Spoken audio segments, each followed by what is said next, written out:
es una de las historias más sagradas de la humanidad. Es la historia de Jesucristo. Más de 2 millones la veneran como la verdad del Evangelio. Pero, ¿y si no conocemos toda la historia? ¿Y si más información sobre la vida de Cristo estuvo enterrada durante siglos? Una serie de extraños manuscritos han sido desenterrados, y estos podrían darnos una imagen de Jesús completamente diferente. Un Jesús inclinado al deseo. Un Jesús capaz de odiar. Un Jesús dispuesto a matar. ¿Por qué querrían los cristianos mostrar a un Jesús violento que asesinaba gente? ¿Quién escribió estas escandalosas historias? ¿Y nos dicen estas algo sobre la vida de Jesús? ¿En dónde enseñó Jesús esto? ¿De dónde salió esto? Es hora de explorar el significado de estos sorprendentes documentos, de descubrir qué se puede aprender de estos antiguos textos y de averiguar si la descripción bíblica de Jesús está incompleta. La vida secreta de Jesús. La cristiandad es la religión más grande y organizada de la tierra. 1 de cada 3 personas es miembro. Sus iglesias se encuentran en todos los continentes, incluso en la Antártica, y su legado se remonta a hace 2000 años. La historia se encuentra en los 4 evangelios: Mateo, Marcos, Lucas y Juan. La cristiandad ve estos textos como las primeras y más fieles representaciones de la vida de Jesús. Pero, ¿y si hay más? ¿Y si algo se quedó sin contar? Algo considerado tan escandaloso que fue denunciado como blasfemo por la Iglesia primera. Varios de estos evangelios han sido encontrados y muestran una imagen inesperada de Jesús. Los autores de estos manuscritos eran escribas desconocidos que trabajaron en los 3 siglos posteriores a la muerte de Jesús, posiblemente promoviendo sus propias versiones de la cristiandad. Sus evangelios fueron considerados heréticos, pero alguien creyó que valía la pena guardarlos. Al sur de Egipto, alguien, posiblemente monjes del lugar, envolvió los textos en piel, los metió en un jarro de barro y los enterró muy profundo en el desierto. Quizá pensaron que algún día, de algún modo, los escritos verían la luz del día. Y más de 1600 años después, así fue. En 1945, un granjero que buscaba fertilizante hace un descubrimiento sorprendente. El jarro de barro con las otras historias sobre Jesús. Los libros están escritos en idioma copto, posiblemente copias de traducciones en griego antiguo. La datación por radiocarbono coloca estos documentos entre los siglos III y IV. Su autenticidad no está en discusión. Es lo que está escrito en los documentos lo que crea controversia. Se conocen como los manuscritos de Nag Hammadi y quizás sean uno de los hallazgos arqueológicos más importantes de la historia. En El Cairo, expertos en religión y arqueólogos descifran los textos minuciosamente, un proceso que continúa hasta hoy en día. Entre más saben sobre los documentos, más se sorprenden. Los manuscritos de Nag Hammadi, junto con historias de otros textos antiguos, describen un sistema de creencia muy diferente al de la cristiandad ortodoxa. Historias insólitas sobre Jesús, historias sobre una adolescencia y una juventud desenfrenadas, incluso historias que representan una posible relación con una mujer. Estos manuscritos ofrecen un nuevo y sorprendente aspecto sobre la vida de Jesús, desafiando preceptos antiguos y básicos de la Iglesia. No les interesa contarnos sobre Jesús, el personaje histórico.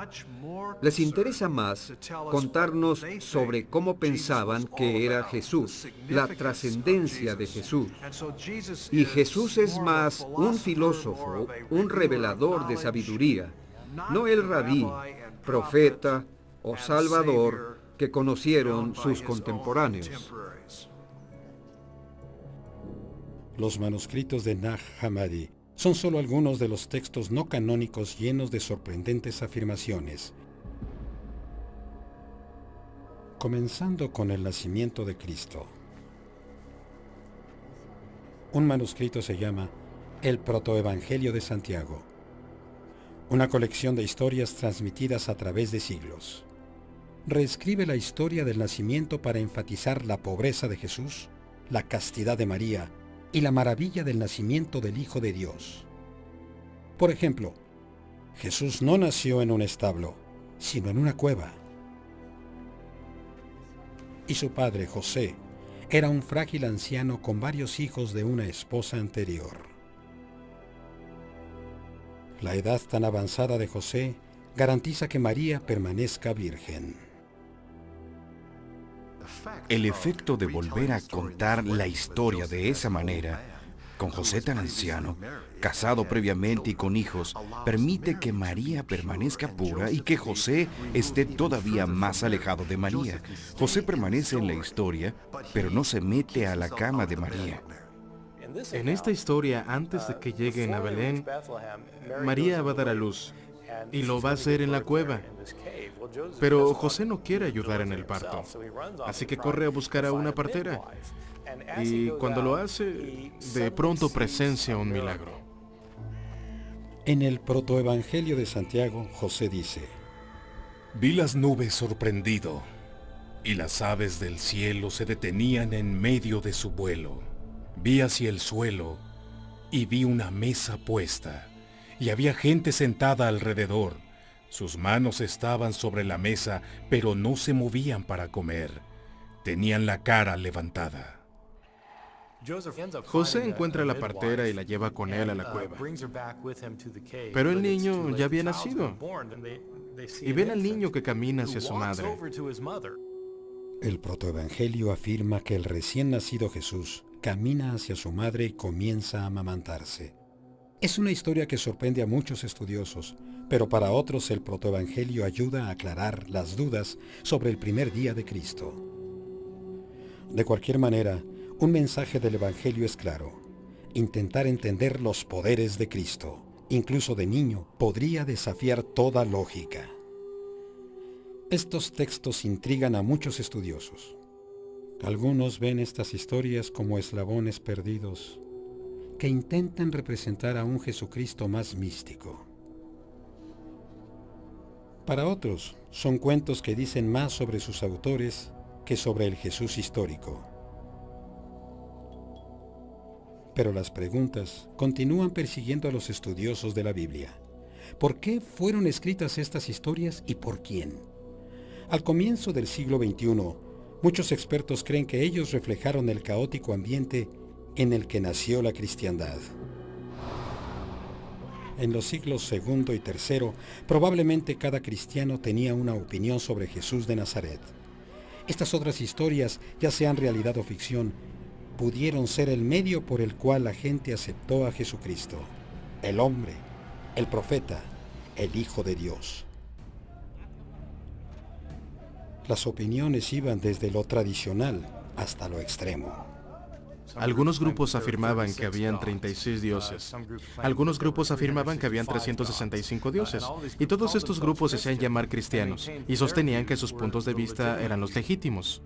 Hay historias que dicen que Jesús estaba muy cerca de una mujer, de que Jesús escapó de la crucifixión, de Jesús resucitando como un gigante. Un evangelio desenterrado en Egipto en 1896 afirma que el discípulo más cercano de Jesús era una mujer. El texto, el cual se le atribuye a María Magdalena, insinúa una relación más íntima con Jesús. Otro de los textos perdidos es el evangelio de Judas, el traidor de Jesús. En este sorprendente documento, Judas es representado como un héroe por entregar a Jesús a las autoridades. Este evangelio dice que Jesús le dijo a Judas que lo hiciera, y que Judas sería favorecido por hacerlo. Algunas personas simplemente rechazan estos textos, dicen que son herejías y desearían que los regresáramos a los hoyos donde estaban. Y creen que son otra manifestación del diablo que anda otra vez afuera para descarriar a la gente. La investigación que intentaba saber quién escribió estos textos llegó al corazón de la confusión política y religiosa que siguió después de la muerte de Jesús. El antiguo Medio Oriente se encontraba entre corrientes religiosas y filosóficas, judaísmo, estoicismo y la fe egipcia y siria. Uno de estos movimientos era una secta revolucionaria llamada los gnósticos. Muchos gnósticos se consideraban cristianos.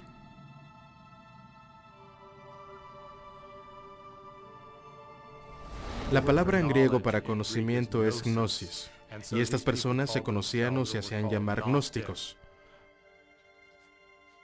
Para estos cristianos, Jesús era un Salvador divino traído de más allá desde los límites del universo material. Su cuerpo era un disfraz terrenal que alojaba un espíritu divino. Parte del problema de la iglesia era decidir quién era Jesús, hasta qué punto era un ser humano, hijo de un hombre, y hasta qué punto era un ser divino, el Hijo de Dios. Muchos gnósticos se acercaron a la figura de Jesús, a sus lecciones de amor, de caridad y de tolerancia, un maestro del conocimiento secreto. Pero los gnósticos estaban en desacuerdo con el concepto tradicional de que Cristo debía morir por nuestros pecados. Los gnósticos y otras sectas cristianas querían explorar sus propias versiones de Jesús y comenzaron a escribir sus propias historias. Vamos a escribir nuestra propia historia. Olvidemos lo de la cruz, que es algo feo, y enfoquémonos en su sabiduría espiritual, que es lo que nos ayuda todos los días. No nos pidan que tomemos una cruz y lo sigamos, eso es pedir demasiado. Queremos un Jesús que podamos manejar, no un Jesús que nos maneje a nosotros. Mientras los expertos descifran los inusuales manuscritos, las diferencias se vuelven más claras. Cada página sugiere volver a meditar sobre lo que ya sabemos sobre Jesucristo. Por primera vez, seguimos los pasos de Cristo el niño e incluso del rebelde adolescente. Los expertos creen que estos son textos antiguos auténticos, pero lo que significan podría ser para siempre un desafío.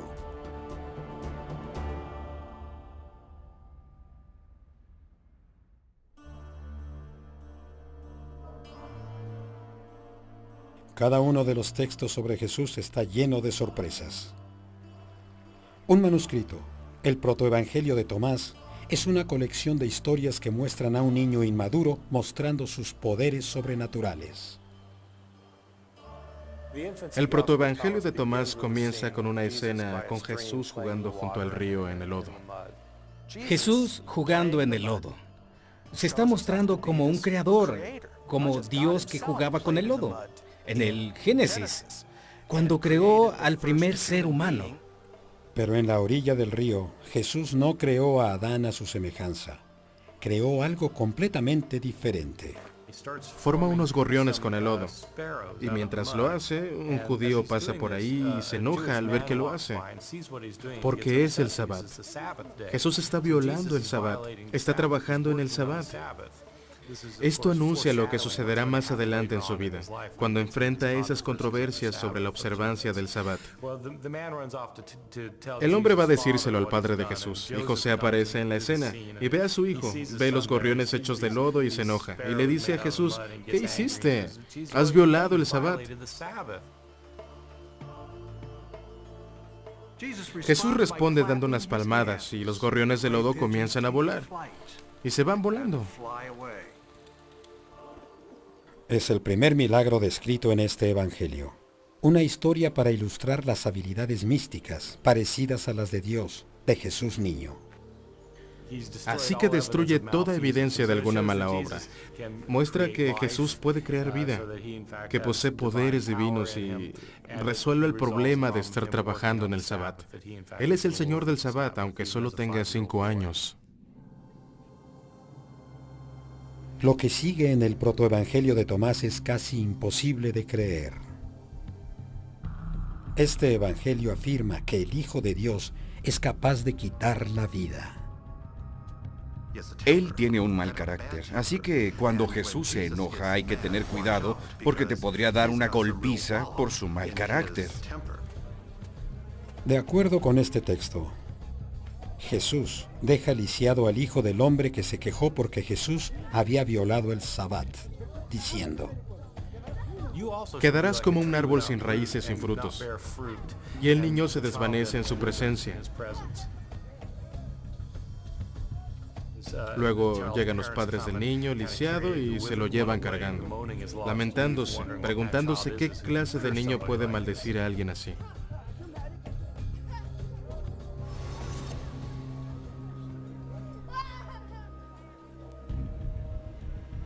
Este evangelio relata otros inquietantes incidentes sobre el joven Jesús, un niño que no solo es poderoso, sino que además se enoja con facilidad.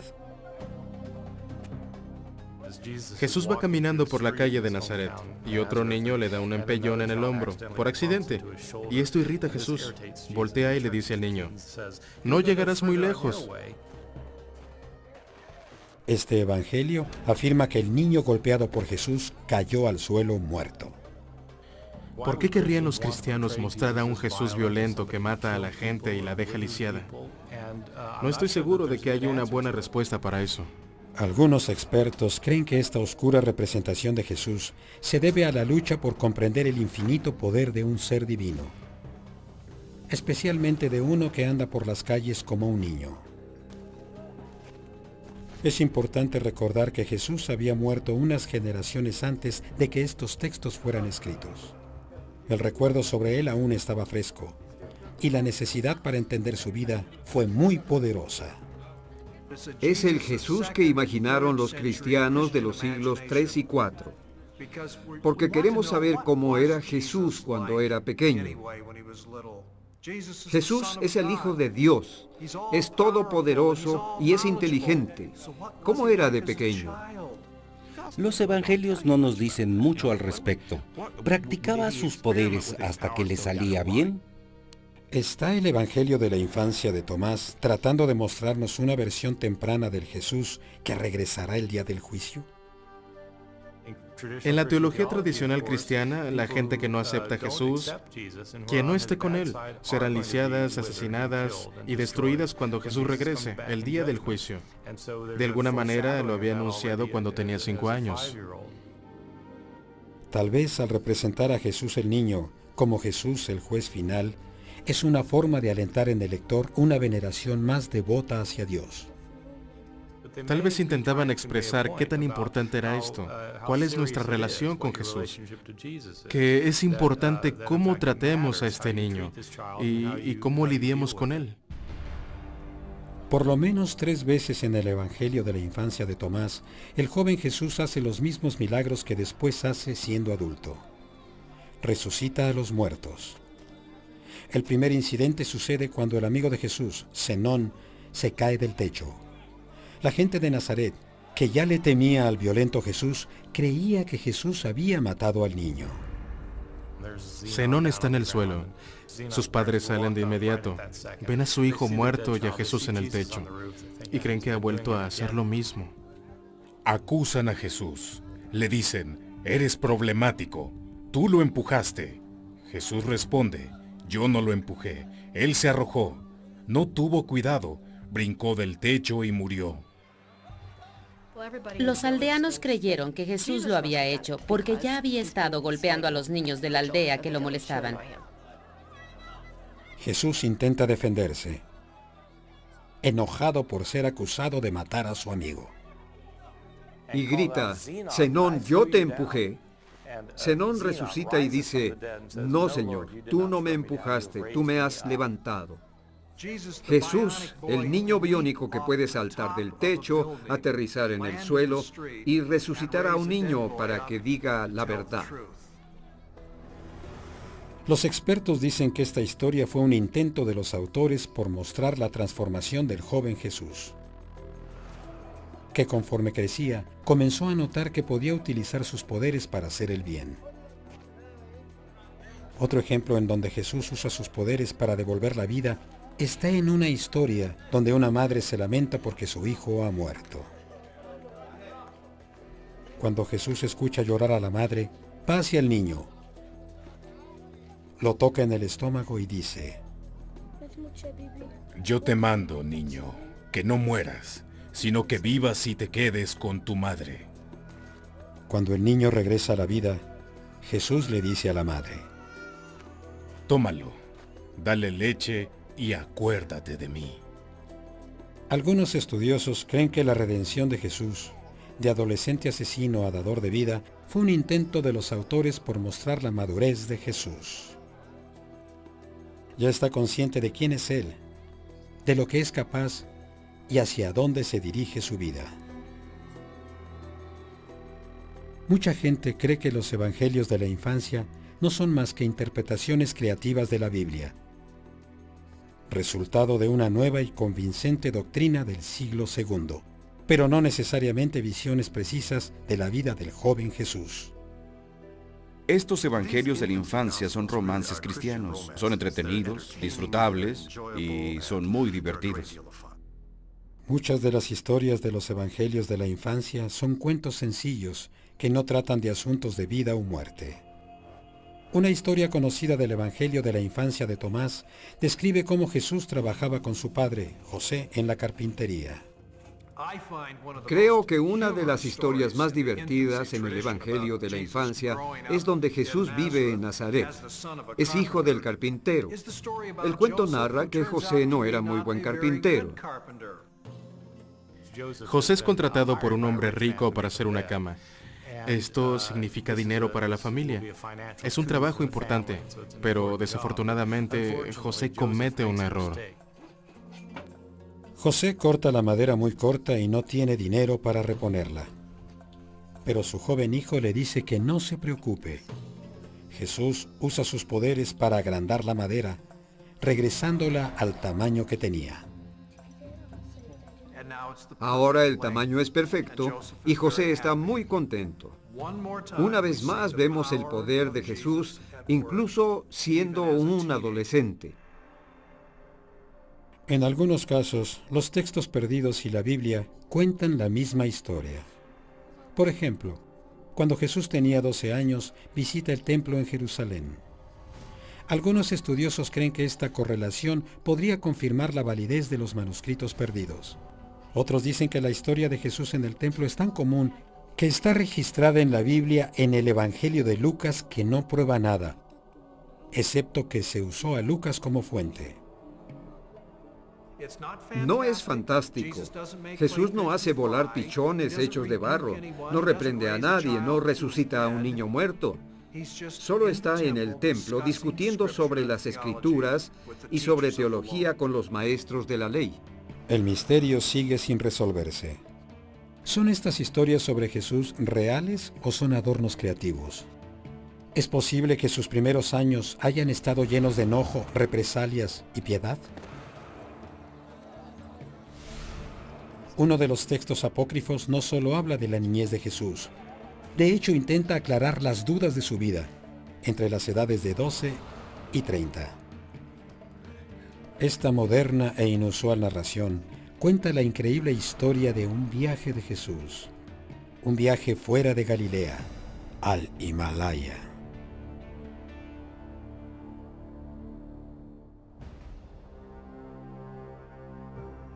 Algunas versiones de la vida de Jesús se apartan del mundo de Judea en los siglos II y III.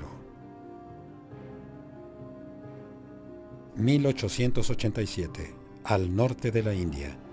Los años perdidos de la historia de Jesús toman un giro inesperado. La historia comienza en la remota aldea de Leh, donde un escritor ruso llamado Nicolás Notovich, se rompe un pie al caer de su caballo. Los monjes budistas de un monasterio cercano lo salvan.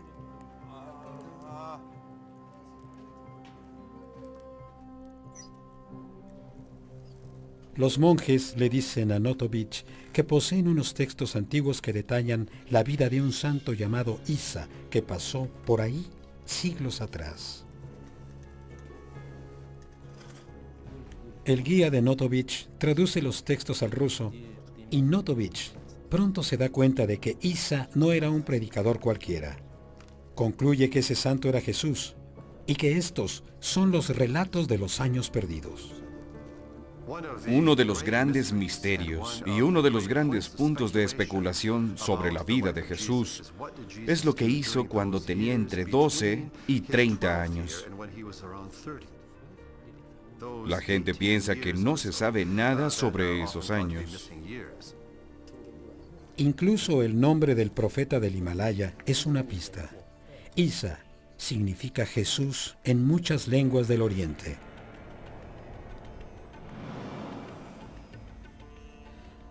¿Es posible que sea verdad? ¿Viajó Jesucristo a uno de los lugares más remotos de la tierra para aprender de los místicos? De acuerdo con Notovich, los textos dicen que Isa pasó 6 años en la India viviendo con los brahmanes, los máximos sacerdotes de la religión hindú. Algunas personas creen que hubo alguna conexión con esos maestros de diferentes religiones, que Jesús pudo haber tomado algunas de sus ideas místicas del hinduismo y del budismo. Las palabras usadas en las enseñanzas de Isa son similares a las de los evangelios del Nuevo Testamento. No adorarás a los ídolos. No te considerarás de los primeros. No humillarás a tu vecino. Ayudarás al pobre. Ayudarás al débil. No le harás mal a nadie. No desearás lo que no posees y lo que es poseído por otros. Pero de acuerdo con los textos de Notovich, la historia de Isa toma un giro inesperado. Desobedece a sus mentores hindúes y predica entre las clases bajas, algo prohibido en el sistema de castas de la India. Los sabios se ponen en contra de Isa y conspiran para matarlo. Isa, o Jesús, se entera del plan y huye.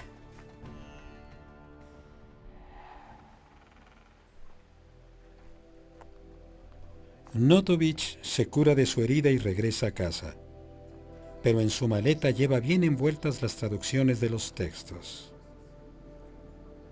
Afirma que son una prueba innegable, que resuelven uno de los grandes misterios de todos los tiempos, el paradero de Jesús durante esos años perdidos. Notovich publicó el material en 1894. El libro se tituló Los años perdidos de Jesús. Pero los estudiosos modernos no están convencidos. La idea es atractiva y vale la pena examinarla, pero no hay evidencia histórica de que Jesús fue a aprender de los maestros budistas o hindúes. Muchos historiadores creen que Jesús nunca se alejó mucho de la antigua Galilea y de su hogar en Nazaret. Esos años no son años perdidos. Jesús no estaba perdido en ningún sitio. La idea de esos años perdidos la ha creado la literatura, las historias que se han contado. Pero la gente especula dónde pudo haber estado Jesús. ¿Qué hizo durante esos años? Yo creo que debió haber estado en casa trabajando con su padre, quizá haciendo trabajo de carpintería o algo parecido. Pero hay un hueco innegable en la historia de Jesús. Los 4 evangelios del Nuevo Testamento describen acontecimientos de cuando Jesús tenía alrededor de 30 años. En otras palabras, la vida temprana de Jesús está en blanco. No sabemos cómo ni dónde vivió Jesús durante esos años. ¿Era un estudioso errante que buscaba la sabiduría lejos?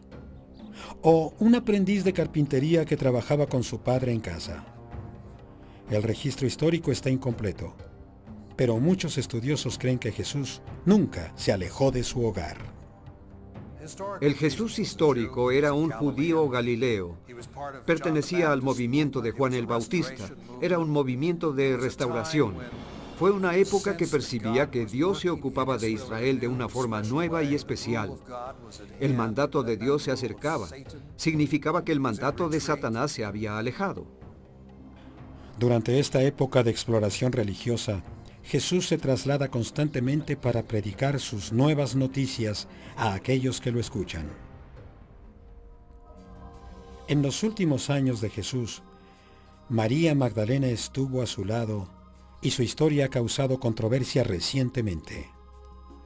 La Biblia menciona a María Magdalena 18 veces. Ella es, sin duda, uno de los personajes más importantes y provocativos de las Escrituras. Y dos evangelios apócrifos, el Evangelio de María Magdalena, encontrado a finales del siglo XIX en la tumba de un monje, y el Evangelio de Felipe, que forma parte de los manuscritos de Nag Hammadi, insinúan una sorprendente relación entre Jesús y María Magdalena. Ahora, con textos como el Evangelio de María Magdalena y el Evangelio de Felipe, tenemos una idea clara de que esta figura pudo haber sido un discípulo más importante para Jesús de lo que la gente imagina. Pudo haber estado muy cerca de él. Pudo haber sido una de sus discípulas más cercanas, tal vez su discípula amada. ¿Pudo haber sido María Magdalena la amiga y seguidora más cercana de Jesús?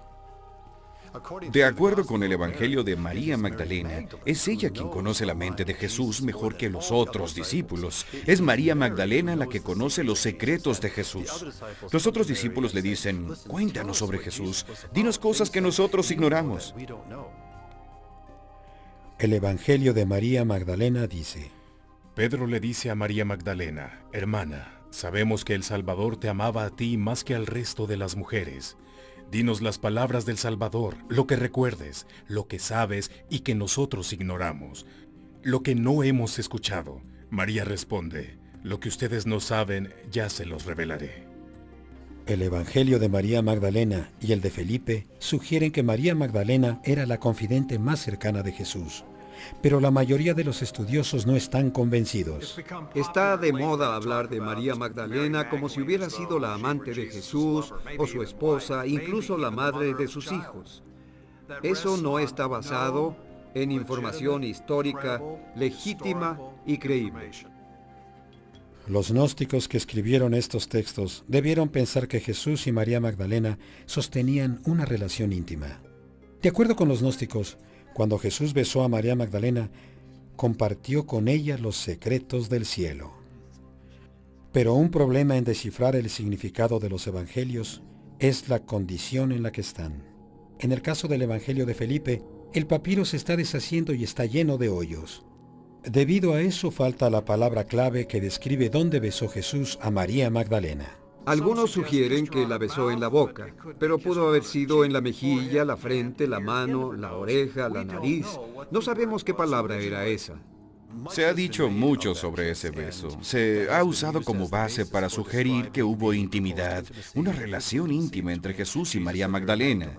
Si tuvieron o no una relación íntima física, no está claro. Con tan poca evidencia de los textos gnósticos incompletos, el probar que existió una relación es algo difícil, pero un capítulo de la vida de Jesús está bien documentada tanto en los evangelios canónicos como en los extracanónicos. La historia de su brutal tortura, su crucifixión y resurrección. Ahora los textos perdidos hacen su afirmación más polémica, una afirmación que golpea la base misma de la cristiandad.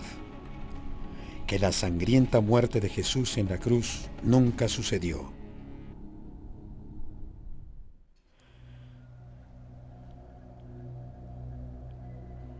Es un elemento fundamental de la cristiandad, la tortura y la crucifixión de Jesús, la sangrienta historia de Jesús clavado en la cruz y su cuerpo muriendo por los pecados del mundo. La información más importante que tenemos, la más confiable, la más histórica, proviene de Mateo, Marcos, Lucas y Juan. Los 4 textos bíblicos expresan la agonía y muerte de Cristo con desgarradores detalles. El Jesús histórico fue crucificado por los romanos. Fue algo horrible. Tenemos conocimiento de las crucifixiones y no era algo agradable. Es una historia terrible, es horrible. La violencia de la crucifixión de Cristo es innegable. Pero la idea de que Jesús sufrió y murió en la cruz para expiar los pecados de los humanos no siempre fue aceptada como evangelio. Algunos cristianos no creían que el Mesías podía morir tan vergonzosamente. Durante los primeros 300 años de la cristiandad, los relatos de la muerte de Jesús eran muy diferentes. Los escritores de la época buscaban la forma de aceptar la idea de que Jesús, el Hijo de Dios, podía ser ejecutado. Los evangelios posteriores, escritos en los siglos II y III, tratan de algo diferente. La muerte de Jesús es entendida de forma diferente o simplemente negada. Se pensaba en Jesús como alguien que no había muerto. Tal vez uno de los relatos más provocativos sea el de Basílides, un gnóstico egipcio del siglo II. Sus textos eran tan incendiarios que la mayoría fueron destruidos. La parte más controversial de su doctrina fue la idea de que Jesús no murió en la cruz.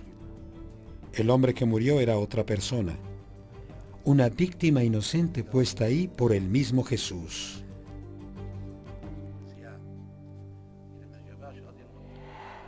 En un relato de la Biblia dice que un transeúnte ayudó a Cristo a cargar la cruz. Un hombre de Cirene, llamado Simón. Pero Basílides dice que Cristo le pone una trampa a su ayudante. Esta leyenda se encuentra en el Nuevo Testamento. Un hombre de Cirene llamado Simón ayuda a Jesús a cargar la cruz. De acuerdo con Basílides, Jesús, quien es el poderoso Hijo de Dios, hace un cambio de identidades. Mientras Simón cargaba la cruz, Simón tomó la identidad de Jesús y Jesús tomó la identidad de Simón. Un crítico de Basílides registró lo que éste había escrito. Simón estaba transformado, así creerían que él era Jesús. Fue crucificado por desconocimiento y por error, mientras Jesús, bajo la forma de Simón, estaba a un lado, riéndose de ellos. Se burla de la idea de que alguien pueda crucificarlo. Algunos creen que la versión de Basílides de la crucifixión nació de la incredulidad de que Cristo, el Mesías, pudiera morir de un modo tan horrible. Los romanos tenían al hombre equivocado. Crucificaron a Simón y Jesús no fue crucificado. Esa fue una forma de lidiar con el escándalo de la crucifixión, decir que nunca había sucedido, que Jesús sobrevivió y vivió como el Hijo de Dios. Otros relatos sobre la muerte de Cristo parte de los textos desenterrados de Nag Hammadi, Egipto. Colocan la historia de la crucifixión más allá del límite. En una versión llamado el Apocalipsis de Pedro, Jesús desaparece de la cruz y aparece al lado del apóstol Pedro, burlándose de los romanos por su desconocimiento. Jesús se para a un lado y entonces se ríe de la estupidez de aquellos que creían que podían crucificar al Hijo de Dios. El Apocalipsis de Pedro describe la escena en detalle. El Salvador me dijo, a este en cuyas manos y pies introducen los clavos, es la parte carnal, el sustituto expuesto a la vergüenza, el que existió según su semejanza. Pero el que está a su lado es el Salvador viviente. Mira alegremente a aquellos que lo perseguían, se burla por su falta de percepción. Para algunos gnósticos, Jesús era una figura de otro mundo a quien los humanos no podían ejecutar. Quizá el horror de la crucifixión de Cristo fue algo que los antiguos escritores no pudieron soportar, y se vieron forzados a reinterpretar lo que sucedió con Jesús el último día de su vida. Otras personas creían que la forma de tratar la crucifixión era haciendo preguntas fundamentales. ¿Fue Jesús realmente crucificado o no? ¿Las primeras tradiciones lo entendieron bien o no? ¿Es posible que alguien más haya sido crucificado en lugar de Jesús? ¿Que él no haya sido crucificado? ¿Pudo Simón de Cirene haber sido crucificado en lugar de Jesús? Los expertos dicen que no. Creo que esa historia no es creíble, ni siquiera es historia. Es una idea posterior, una idea del siglo II, basada en otra forma muy diferente de entender a Jesús. Eso no es historia. Durante siglos, estas dudas sobre la historia de Cristo causaron intensas batallas de fe, amenazando la unidad de la iglesia temprana. Aquellos que creían las historias de un Jesús gnóstico, un Salvador que desafiaba las creencias cristianas ortodoxas, eran un peligro para los líderes del nuevo movimiento llamado cristianismo. Estos estudiosos heréticos no solo reescribieron la crucifixión de Jesús, también tomaron la historia más sagrada de la resurrección de Cristo.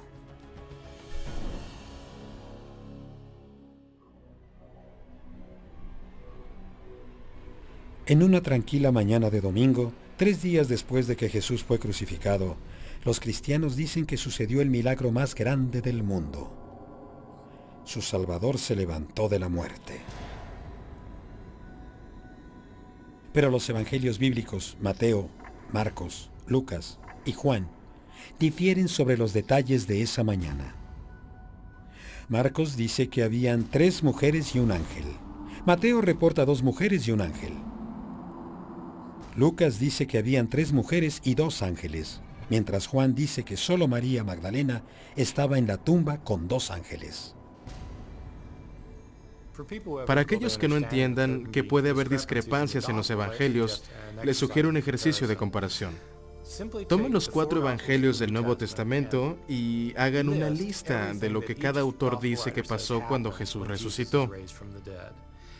Comparen las listas y vean si pueden reconciliarlas. Es un ejercicio muy interesante porque todos los detalles son diferentes. Uno de los textos perdidos, incluyendo el Evangelio de Pedro, fue redescubierto en 1886 en la tumba de un monje egipcio. Brinda elementos adicionales a la historia de la resurrección. Hay otro evangelio sobre la resurrección de Jesús y es bastante extraordinario. A este trabajo lo llamamos el Evangelio de Pedro. El Evangelio de Pedro narra una historia sorprendente que estuvo perdida más de 1600 años. Jesús es sacado de su tumba por 2 gigantes. Y la cruz sale de la tumba. No sé qué estaba haciendo la cruz adentro de la tumba, pero la cruz sigue a Jesús afuera de la tumba. El texto dice que la voz de Dios retumba desde el cielo, preguntándole a Jesús si es que predica para los vivos y para los muertos. Y la cruz, que flota en el cielo, responde: sí. Tenemos a un Jesús gigante y a una cruz que habla y camina. Este es un relato estupendo. La idea es que la salvación de Jesús no solo será efectiva con los vivos, sino también con los santos que murieron antes de Jesús. Ellos también podrán salvarse por medio de la cruz de Cristo. Para los autores de estos textos, el crear estos relatos era una manera de explorar el impacto de la resurrección, que la resurrección del Hijo de Dios estaba más allá de lo comprensible. Es una historia tan grande que debía tener gigantes. A veces deben ser historias que son más grandes que la vida. A veces debe haber una historia que vaya más allá de los límites de lo que conocemos en nuestra vida diaria. Estos descabellados detalles que nos parecen tontos, creo que alguna vez impresionaron a los antiguos oyentes. Otros textos religiosos también relatan la resurrección de Cristo. Por ejemplo, el Corán, el libro sagrado del Islam, ofrece una versión de este relato cristiano.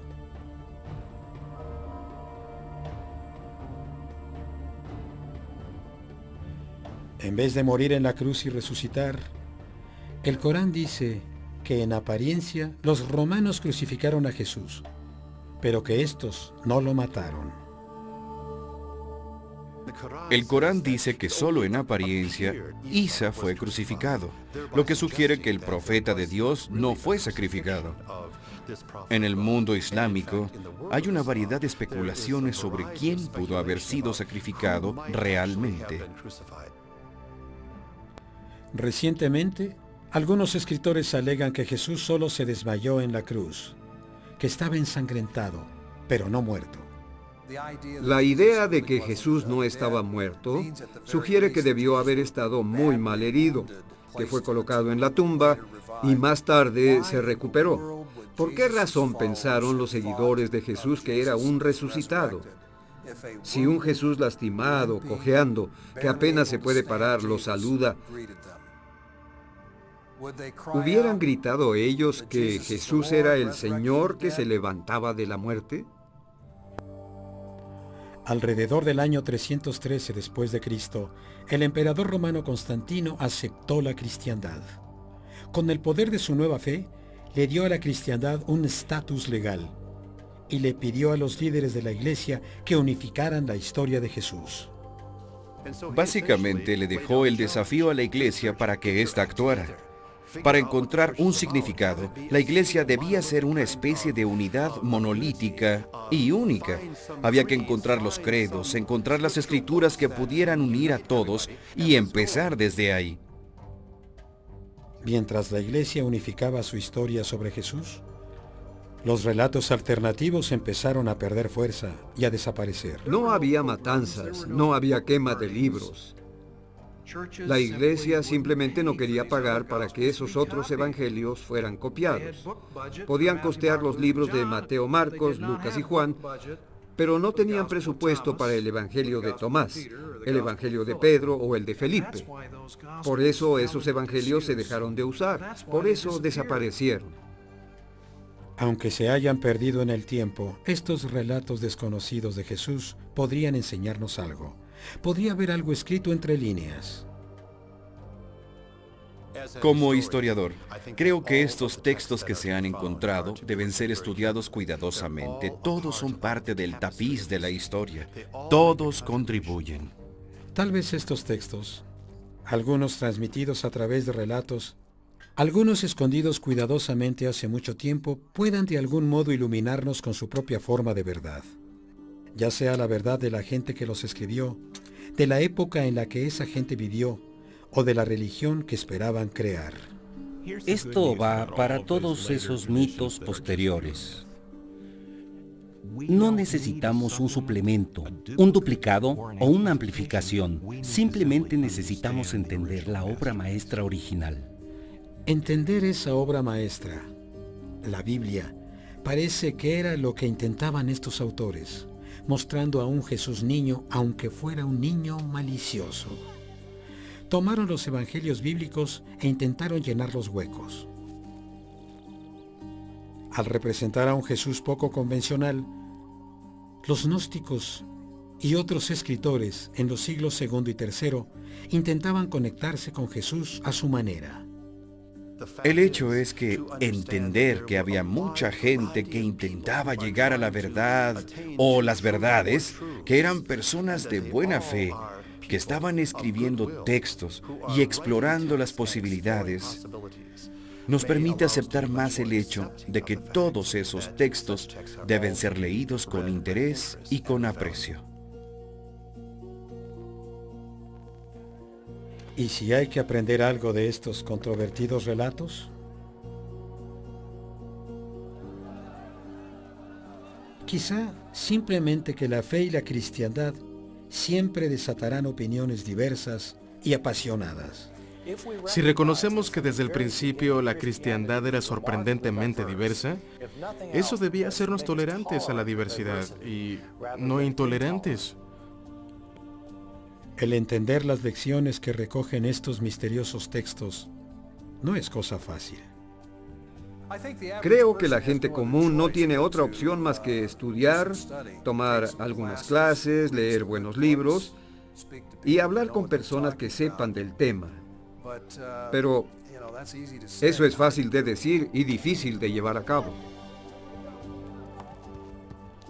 Interpretar las historias de los textos perdidos puede ser cuestión de aprendizaje y fe. Pero una cosa es clara: los autores de estos relatos deseaban contarnos su propia versión de la historia de Jesús. Sus relatos continúan sorprendiendo y confundiendo a aquellos que los leen. De algún modo, el trabajo de estos antiguos escribas aún podría desafiar creencias básicas del cristianismo, así como lo hicieron hace tanto tiempo.